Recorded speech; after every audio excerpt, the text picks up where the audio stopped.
naye kotuna Tshisekedi Félix Boye biso tosepelaki makasi ndenge ozwi mokonzi. Kabila akangi Frank, Mobutu akangi Frank, Kabila ya mwana akangi Frank. Me yo ye kokanga Frank lisusu ndenge nini? Na ngai na mombali na ngai toza na pasi na kati ya ndako ya Frank. Yende azolesa biso, yende azomema biso na hôpital. Papa soko yoke ero yokokuta mombali na ngai aza gravement na ndako. Esikoyo mutoni na akokene na biso na hôpital. Mwana na ngai, yo mwana na ngai. Pona nini osali ngai boye? Yo lingi ka papa na yo akufa na ndako, ngai nakufa na ndako. Nana kolesa biso Tshisekedi. Bimisa Frank alala lelo te na kwasho. Papa bimisa Frank. Makila ya dongo na mutu na yo. Makila na ngai mama na ye na mutu na ye. Makila ya papa na mutu na yo. Bimisa Frank. Biso nyoso soko tukufi likambo wana. Yo memi makila na biso nyoso na mutu na yo. Tartiani tient à préciser que Salomon Skadela n'a jamais cité les noms de Frank Diongo ni à la DEMIAP ni encore la cour d'ordre militaire. Prière de ne pas accorder du crédit à une intox formatée dans les officines bien connues. L'honorable Frank Diongo Chamba n'a rien à voir avec le procès Salomon. Vous brandissez ici la demande des ports d'armes de Frank Diongo. Ça a été enregistré au ministère de l'Intérieur. A signé. Le sénateur et candidat président Matata Mponyo a porté plainte contre président Yassena Baatulukwebo. Tamponyo a talisiété Baatulukwebo bazali organisé ba réunion dans lesquelles il monte des complots contre lui, contre Matata Mponyo, pour objectif de me faire arrêter, afin de concrétiser son plan consistant à m'éliminer politiquement. Mwana mboka Frank Diongo sate na ezali malamu te. Bakisi na yo abandaki komele. Etikali na ndako ke bobimisa ye sa condition. Nako kebisa na badongolo miso ete bosala ngele. Bon oyo komi provocation. Bozo tumo la bongo peuple. Peuple azo nyokwa deja. Na ndenge vie ezali cher. Peuple azo nyokwa deja. Na insécurité. Peuple oyo azo nyokwa deja. Na bobuti ya $. Je crois que ako tolérer maye toko mona te.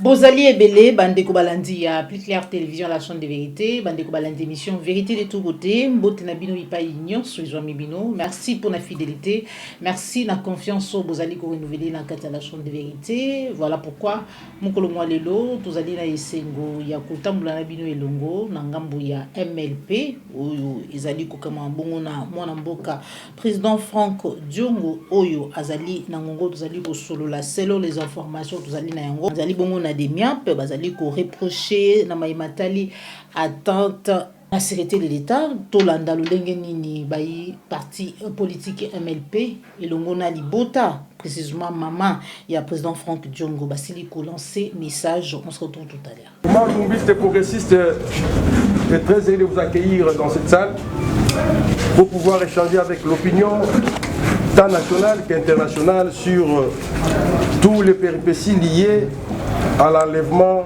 brutal et honteux de son leader, le président honorable Frank Diongo, survenu hier, mardi 20 juin 2023. Alors pour ce faire, il y a le message du parti qui sera lié en deux versions. la version en français et la version en lingala. La version en français sera lue par le professeur ordinaire Paul-René Louata, secrétaire général du parti. La version en lingala sera lue par le secrétaire général adjoint, Maître Patrick Bongali Bonga. Juste après cette première partie, nous allons procéder au témoignage de la famille biologique de l'honorable Franck Diongo, qui va porter leur témoignage par rapport à son enlèvement. Juste après ce témoignage de la famille, nous allons passer à l'étape questions, réponses, échange patriotique. Alors l'étape questions-réponses, exceptionnellement aujourd'hui, nous allons l'ouvrir non seulement aux journalistes, bien sûr à tout participant. Donc nous donnons l'opportunité à tout le monde de poser des questions pour qu'il y ait éclaircissement. Sans plus tarder, j'accorde la parole à monsieur le professeur Paul-René Louata, secrétaire général du parti, pour la lecture du message du mouvement lombiste progressiste. Merci beaucoup. Merci, monsieur le secrétaire général adjoint chargé de la communication. Message du mouvement lombiste progressiste à la communauté nationale et internationale sur l'enlèvement du président national honorable Franck Diongo depuis ce mardi 20 juin 2023. Les partis politiques, Mouvement lombiste progressiste MLP en sigle, tient à fixer l'opinion sur l'enlèvement des solidaires et président Franck Diongo. 1. Ce mardi 20 juin de l'année en cours vers 12 heures, le régime actuel au pouvoir, à l'instar de ceux qui l'ont précédé et excellé dans l'autocratie, a largué ses services policiers et militaires de la garde républicaine à la trousse de l'honorable Franck Diongo, qu'ils ont filé au retour des oraisons funèbres du fait Dr Kabamba, membre de l'IDPS et de la famille présidentielle, et procédé à son enlèvement dans une brutalité inouïe de l'époque stalinienne pour une destination inconnue. 2. Toutes les démarches entreprises par ses membres biologiques, politiques, ses avocats, ses collaborateurs pour entrer en contact avec lui sont demeurées jusque-là vaines. Et c'est en violation des dispositions des articles 17, 18 et 19 de la Constitution et des conventions internationales dûment ratifiées par la RDC sur les droits civils et politiques. Troisièmement, comme l'on peut le constater, les nobles combats hérités de Patrice Emery Lumumba d'abord et du fait Papa Etienne Tshisekedi ensuite sur l'émergence de l'état de droit sous toutes ses formes et l'instauration d'une véritable démocratie avec tous ses corollaires, perdent ainsi tout leur sens sous le régime du fils biologique de ces derniers par les recours à la violence et aux arrestations arbitraires à outrance. Quatrièmement, comment peut-on concevoir dans un état de droit que des hommes en armes se livrent à l'enlèvement d'un responsable, député honoraire de surcroît, et au perquisitionnement de son véhicule en son absence sans aucun document officiel, du reste assimilé à une résidence privée inviolable, et prétendre trouver l'arme sans témoin ni lui opposer contradictoirement les éléments y recueillis. Cinquièmement, il est incompréhensible et paradoxalement inadmissible, comme vu dans les réseaux sociaux, que le même régime qui lui a légalement autorisé le port d'armes puisse sembler méconnaître cette autorisation, alors qu'elle a été dûment signée par un membre du gouvernement, en l'espèce le ministre de l'Intérieur compétent dans les formes et conditions requises. Sixièmement, le mouvement lumumbiste progressiste précise que l'enlèvement de son président national n'a rien à voir avec le dossier Salomon, contrairement aux fausses allégations qui circulent dans les médias acquis au régime. Le mouvement lumumbiste progressiste fustige et condamne avec la dernière énergie ces comportements anachroniques et antinomiques aux règles de la démocratie. Le mouvement lumumbiste progressiste exige la libération sans condition de son président et rejette tout ce que les sbires imputeraient en son leader sans que ce dernier n'y soit personnellement associé ou représenté par l'un de ses avocats ou tout au moins par ses gardes présents lors de son enlèvement.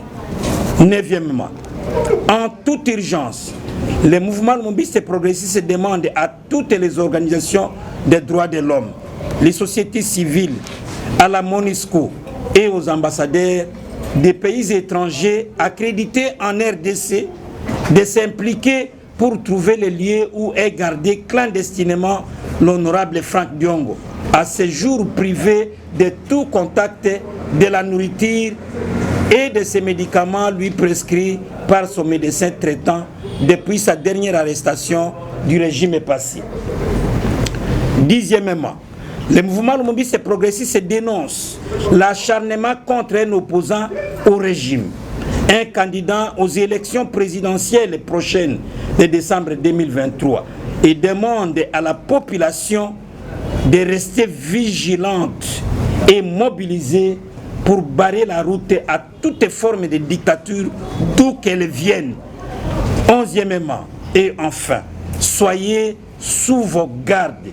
L'évolution de la situation vous sera communiquée instamment. Fait à Kinshasa le 21 juin 2023. Vive le peuple congolais, vive le mouvement lumumbiste progressiste, seule la lutte libère. Pour le comité exécutif national, professeur Paul-René Louhata, secrétaire général.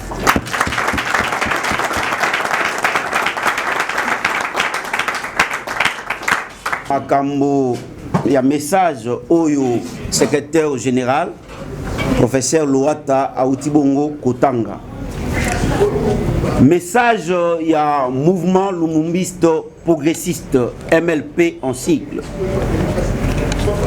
Parti MLP, parti cher à l'honorable Franck Diongo, ils ont dénoncé Maye Euti Koleka Lobi Moleki le 20 juin 2023 à 12h.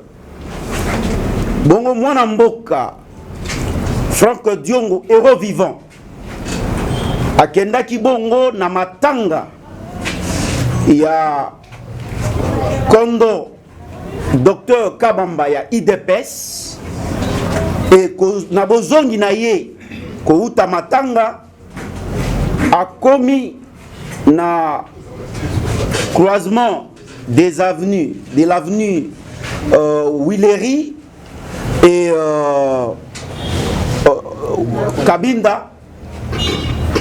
Ba moni mouvement moko suspect ya bandeko oyo ba yebani nanu te malamu bazolanda bango et mwana mboka Franck Diongo asengi na chauffeur mutambwisi mutuka ete atelemisa mutuka ba yeba eloko nini oyo asali oyo esali ete balanda bango lokola mwa miyibi moko bo. Et ça y était chauffeur à Télémissimo Touka Bongo, des hommes non autrement identifiés, bateau ba ébanité, ba interpellé, ba lobby était meeting de outil likolo, tozali na bosenga na yo, tokende na yo, bongo ba garde, ya mwana mboka, ba mekaki, ko sala opposition mwana mboka lobi botika bakende na ngai et bakei na ye na destination inconnue et jusqu'à ce jour bayi MLP bazoye bate sika soldat ya peuple molobeli ya peuple azali na minute oyo libota na ye bazoluka ye bana ya MLP bazoluka ye bayimboka bazali na bosenga bayeba esika nini oyo bakei kotika bongo mwana mboka Franck Diongo Chamba héros vivant et nde yango esali ete bayi MLP na mokolo mwa lelo to dénoncer comportement il y a régime en place régime oyo ebundaki po ete mbongo na ye ingela totika bongo ba méthode ya kala oyo biso na bandeko oyo bazali na pouvoir tobandaki kopamela ya monsieur Kabila mais tozomona ba MLP bamoni que ba même méthode oyo ya monsieur Kabila yango ezo se répéter nde yango tobeleli na mokili na mboka na biso na RDC pona ko alerter ba congolais totalement puisque moto oyo bakangi ezali molobeli na bino nous avons vu ça na Sénégal comment bakangi un opposant ba mboka batelemi mwana mboka Franck Diongo alobelaka famille na ete alobelaka biso ba congolais par rapport à la situation na biso yangonde mwana mboka Franck Diongo bazo kangaye plusieurs fois pour aligner intérêt général abundaka bitumba pona intérêt ya famille na ete pona intérêt na ete mais pona intérêt général talatina ya bitumba e wana nde sali ete lelo oyo bakbeya na ye e bakende na ye na destination inconnue tokoyebisa kaka na bacongolais te mais aussi na bandeko nyonso bazali libanda na bandeko ya mikili ya bapaya boyeba ete mokolo malobi moleki bakangi bongo baenlevé bongo mwana mboka Franck Diongo pe bamemi ye na destination inconnue ye oyo azali na adresse connue kolandisama na mibeko ya mboka na biso oyo elobi ete soki moto boyoki ye na mabe esengeli te bokanga ye lokola mwa nyama mais botindela ye bongo oyo babengi invitation bayi MLP bazo comprendre te mwana mboka Franck Diongo oyo azali na adresse connue boni bakoki kokanga ye lokola mwa nyama en violation na kobukaka bongo mibeko ya mboka na biso nde esali ete lelo to dénoncer na mokili mobimba po ete bandeko baso oyo ya baorganisation ya droit de l'homme bayeba ete na RDC droit de l'homme ezali bongo piétiné ezali ya konyatama et aussi na baorganisation nyonso ya mikili ya bapaya bayeba ete na mboka na biso droit de l'homme ezali bongo piétiné ezali ya konyatama nde yango ba IMLP ba dénoncer et ba koyebisa pour que to citer na ba imboka et tina minute o tozolo bana bino bana ya MLP ba ebite esika mwana mboka Franck Diongo azali bongo na tina wana ba IMLP bako senga na baye bako kamamboka ete tolingi biso ba IMLP aussi le peuple congolais to mona bongo mwana mboka Franck Diongo na nzoto kolongono parce qu'on ne peut pas comprendre que ces grands opposants bo a lever et bo keina na destination inconnue ba IMLP bazo senga libération na ye que bobimisa ye sans condition. Et pour citer nakoloba boye mwana mboka Franck Diongo oyo ba régime nyonso eleki bakanga ye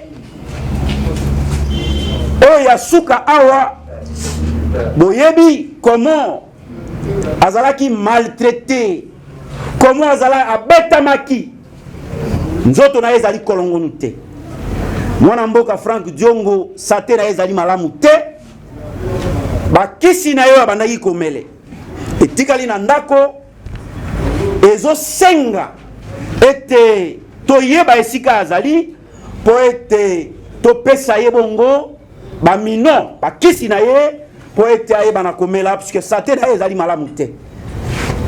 Et aussi pour citer Tokolo Baboye ba avocat ya mwana mboka Franck Diongo jusqu'à ce jour bazo luka bayeba esika client na bango azali pour que ba apporter assistance et aussi basala musala na bango ndenge longo bani puisque na mibeko ya mboka na biso elobi ete moto oyo bakangi ye azali na ndingisa ete azwa moto oyo ayebi makambo mayewana pour que a assister ye.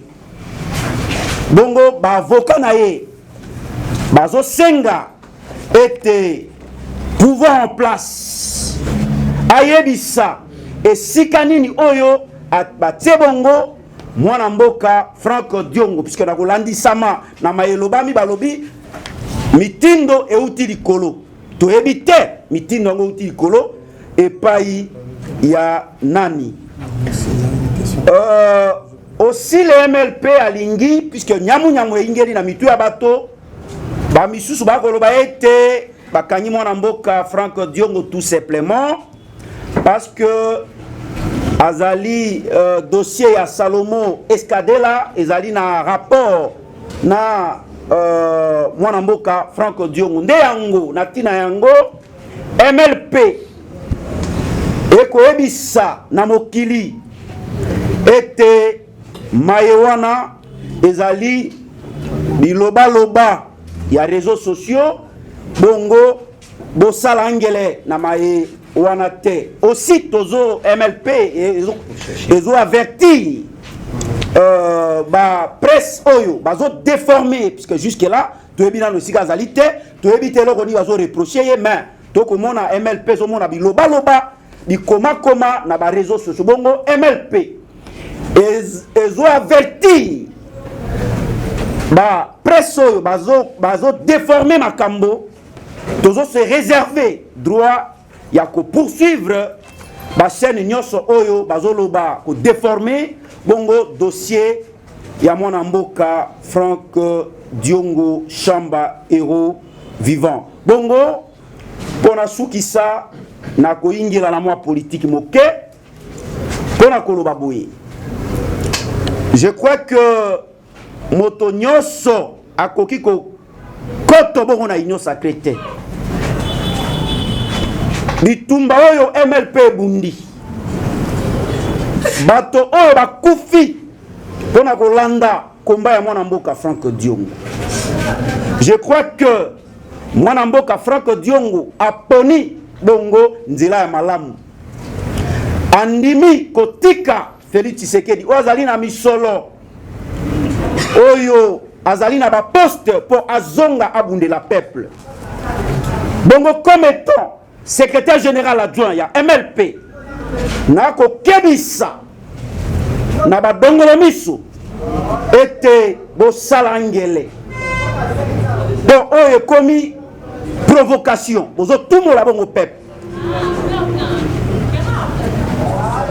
azo nyokwama déjà na ndenge vie ezali cher peuple azo nyokwama déjà na insécurité peuple oyo azo nyokwama déjà na bobuti ya dollar peuple azo nyokwama déjà parce que le pouvoir en place est dans les capacités totales ya kopesa un logement peuple azo nyokwama déjà parce que mbongo ezali pasi tozo futa bandako na dollar.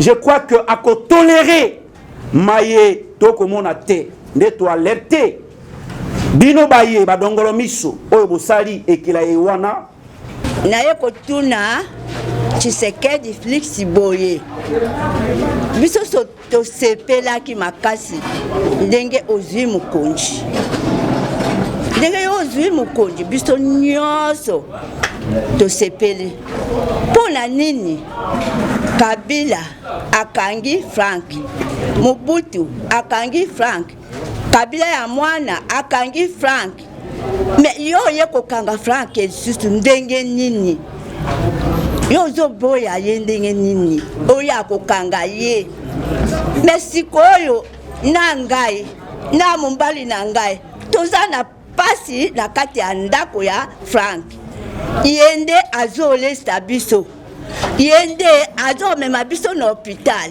papa soko yo okei ero yo kokuta mombali na ngai aza gravement na ndako esikoyo moto nini akokende na biso na hôpital bino bozwi mutuka na ye bokangi bozwi ye moko bokangi me sikoyo nana akokende na biso na hôpital tozosepela na yo ke mwana na ngai yo mwana na ngai mpona nini osali ngai boye yo olingi kaka papa na yo akufa na ndako ngai nakufa na ndako na nakolesa biso Tshisekedi bimisa Frank alala lelo te na kwasho papa bimisa Frank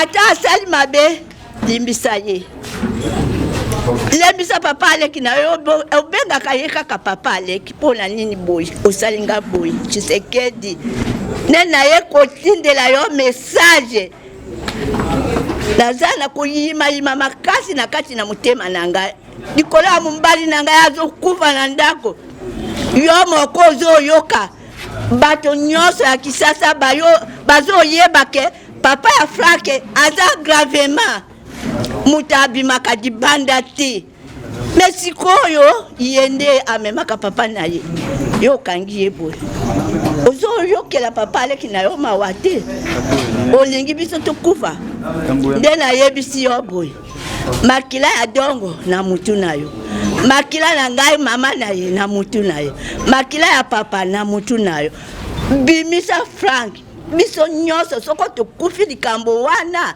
yo memi makila na biso nyonso na mutu na yo nde na ye koyebisa yo boyo ozoyoka ata mama na yo ngai nazomonana na ye boye tosolola mpona nini osali boye ata ayibi yo kosala bongo te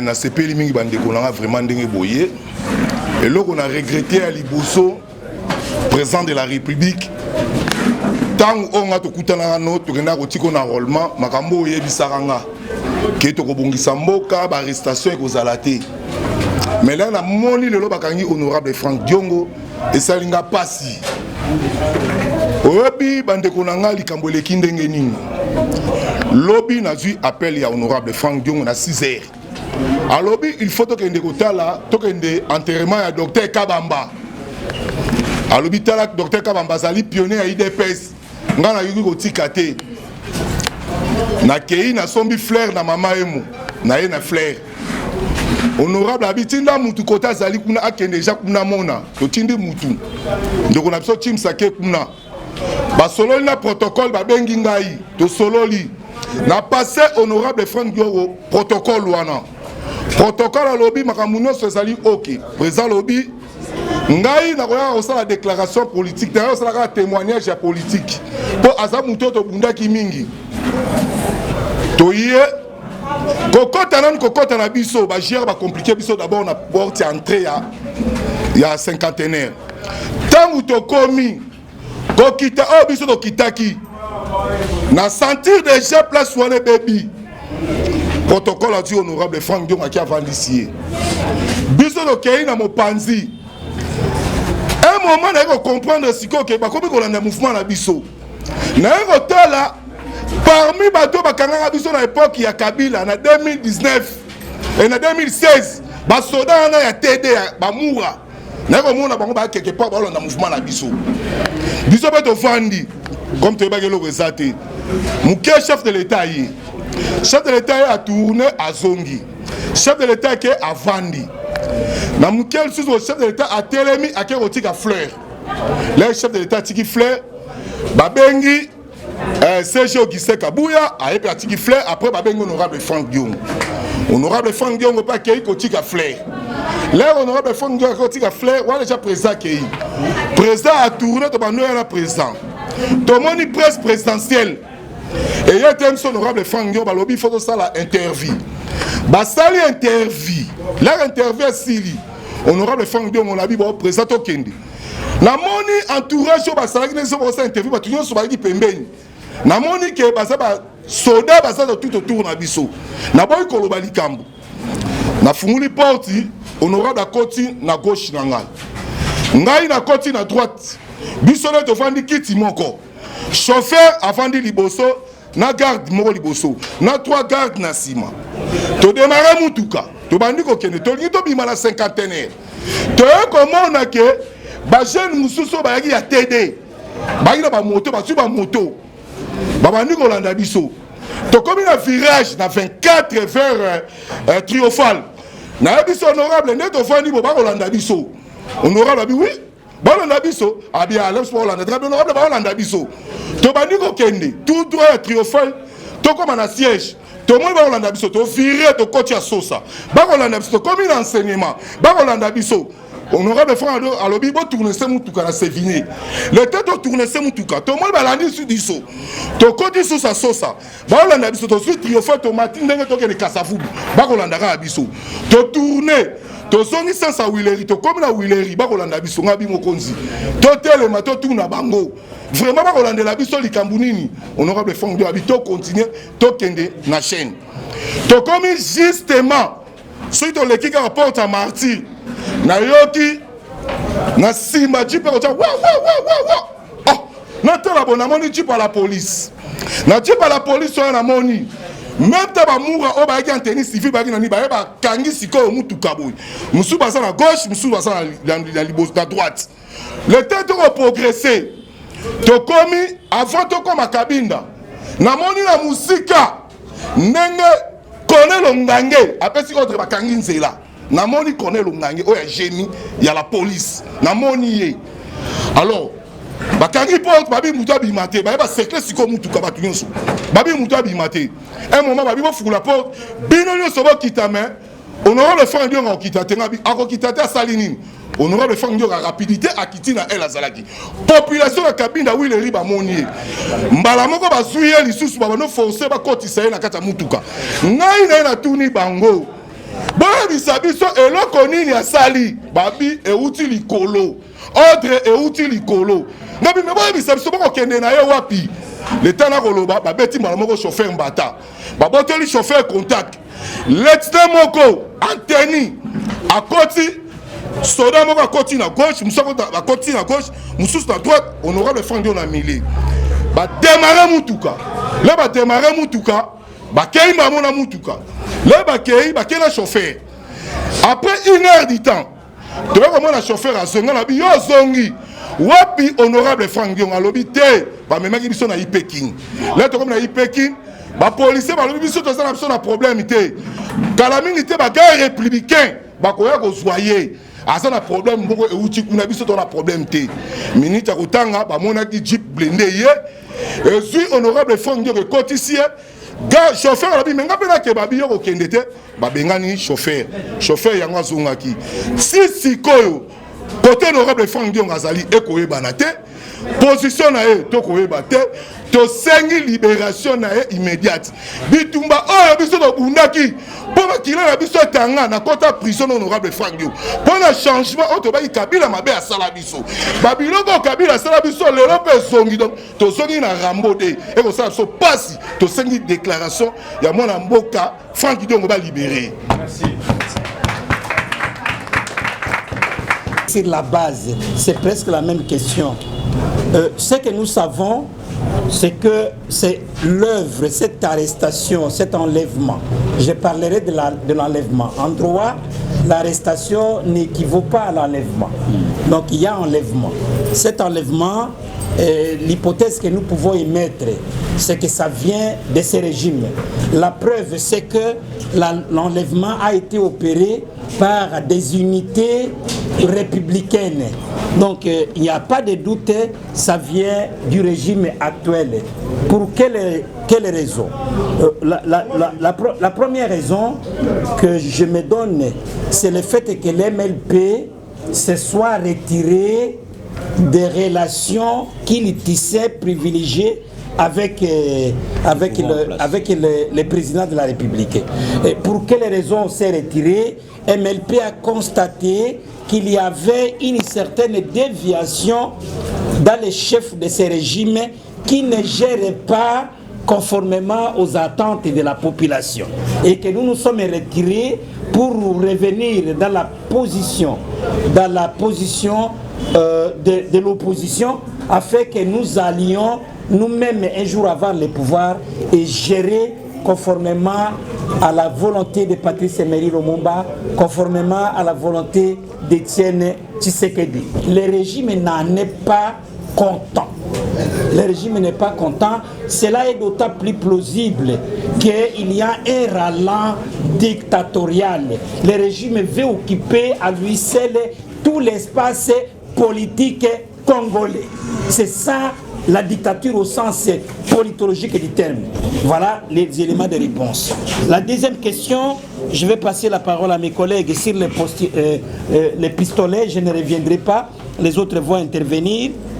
Les démarches, nous avons demandé, fait appel à la communauté internationale pour que notre leader soit retrouvé et libéré. Nous avons fait appel à la communauté internationale. Nous avons fait appel à la société civile. Nous avons fait appel à des associations. Mais nous savons aussi que l'MLP, c'est un parti combattant. Nos combattants, comme tous ceux que vous avez vus ici, ne vont pas croiser les bras. Nous utiliserons des méthodes démocratiques. Nous allons mobiliser, nous allons marcher, nous allons observer des sit-ins. Alors, le pouvoir qui n'est pas attentif à la demande de la population n'en est pas un. Et nous finirions par l'emporter. Honorable sortirait. Et la troisième question, est-ce qu'il y avait, oui, c'est par rapport à l'arme, j'aurais souhaité que les autres puissent répondre. Merci. Nous commençons par Ndeko Omerata. Cité dans le procès, il faut une citation à témoin.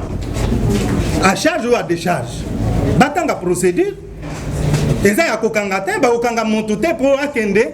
Si on ne lui a pas lancé une invitation au préalable et que contre cette invitation, il n'a pas répondu ou il n'a pas daigné répondre.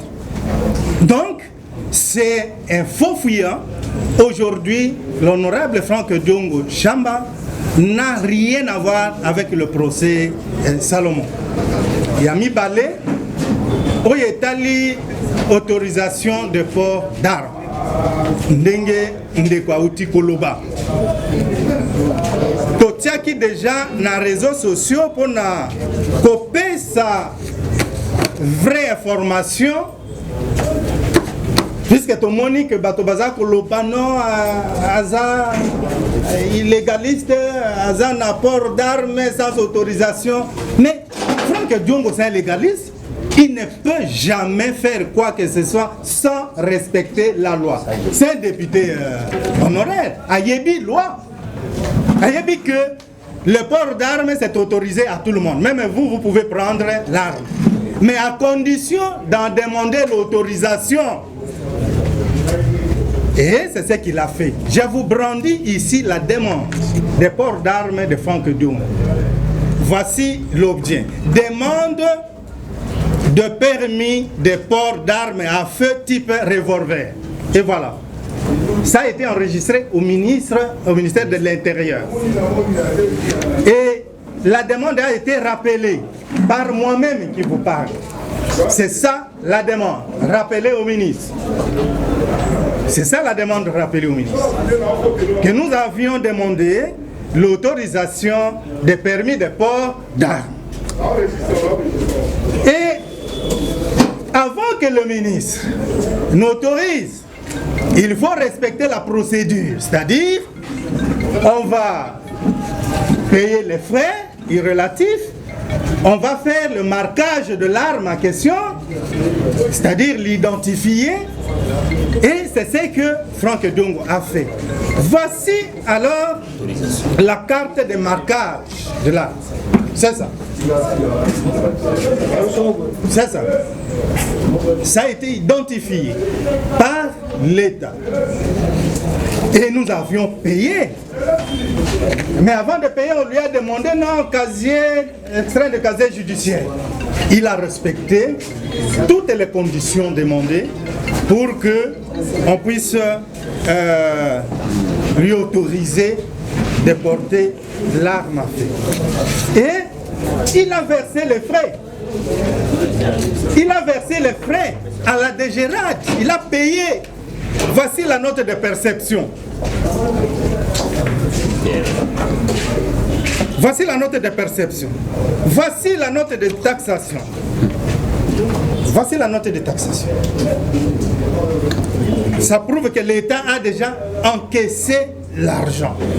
Et le bordereau de versement des devises à la banque. Voici le bordereau de versement à la banque, à Robank. Celui qui veut avoir des informations peut aller à la source. Nous avons les documents authentiques. Et enfin, le ministre de l'Intérieur, son Excellence ministre Asselon, ministre honoraire, a signé. Voici l'attestation d'enregistrement tenant lieu de permis de port d'armes à feu. Le ministre a signé. Et au nom du principe de la continuité de l'État, l'actuel ministre et même l'État est continuellement engagé, puisque c'est l'État qui a donné cette autorisation de porter l'arme à feu. Donc, c'est un faux débat. C'est un faux débat. Et quand vous observez le délai,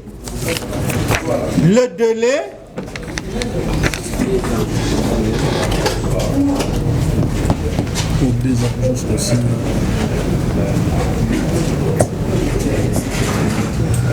Ici, février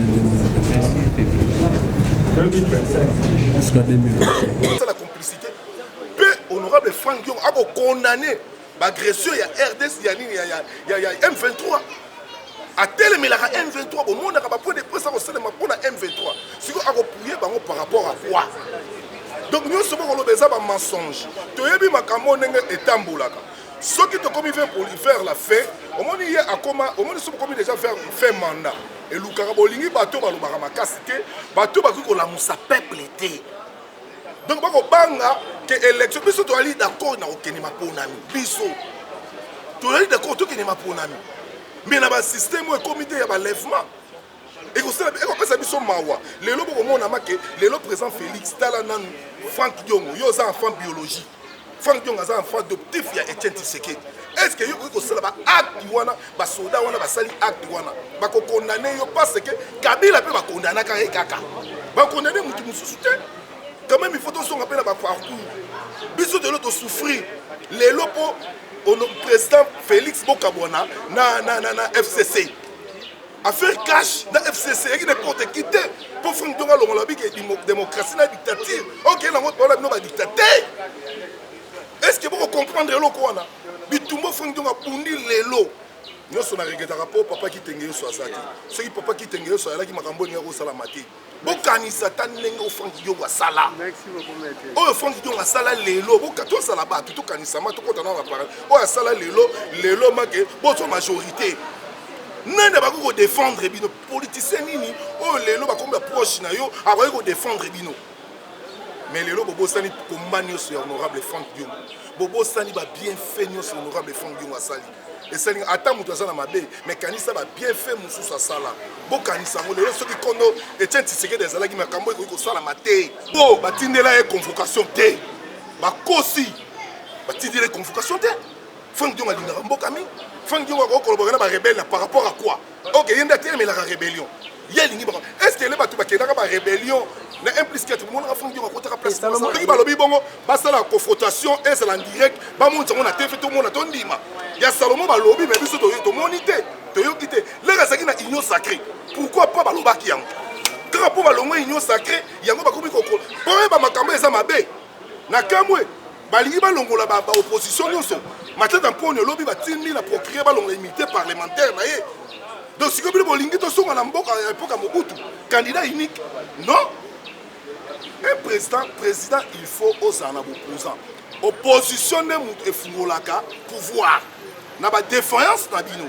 il faut pas bokosa makambo bakoloba ke honorable Frank Diongo babengisaki ye o honorable Frank Diongo omoni besi babandeli kama munduki balobi kama munduki ye omoska bamoni ba autorisation banini badine bimi ebe ekiti mamoko eloko koloba lisusu eza lisusu te ekomi kosala bango soni mpo balibere ye ndenge na tali eza bétécédent parce que kolongwane union sacrée na badéclaration ndenge akodévoile mboka ye na nzala parce ezali kelasi boye te bayebi ke ye alobaka vérité bayebi ke soki totiki joueur wana libanda donc biso match ekozala te akofungola bapeuple congolais miso donc il faut tozala na amour ya mboka président Félix c'est notre frère bitumba tobundaki biso nyonso elongo soki otali makila na ye omona makila Frank Diongo omoni makila na nga omona makila président de la république donc tozali eyali te ke bakende wana bacontexte oyo bakomi okende nango oyo bakoselaka ya epoka maréchal bakoselaka ya epoka musée bakoselaka ya epoka ya Kabila donc tokomi osonga solo bafilme bato bakangi biso bayaki bakar républicain à l'époque ya Kabila bakar républicain bakangaki bakar républicain na miso nayebi bango bazaka na tede TD kuna na renseignement bureau de ya présidence et c'est Sony biloko to reprocher ki Kabila qu'est-ce qui vous empêche de tirer à invitation ou bien de tirer la police mais bato babane ko la mouvement parti kuna biso to mona ki bango to yebi bango oh président ebi lokoté ayebaki lokoté azalene calme na bakala bino président ndenge azalaka wana akokima mokolo moko exilté mokolo moko Frank Diongo akokende exilté nayebisaka bino eloko na Frank Diongo mokomola akokende exilté basalaka tout possible bapousser akende exil à l'époque ya maréchal bato nyonso bakima bakende exil Frank Diongo akende exilté à l'époque ya musée basali tout Frank Diongo akende exilté Kabila asala tout possible bapousser akende exil mais rien tout obe akende exilté akokufa na mabele na ye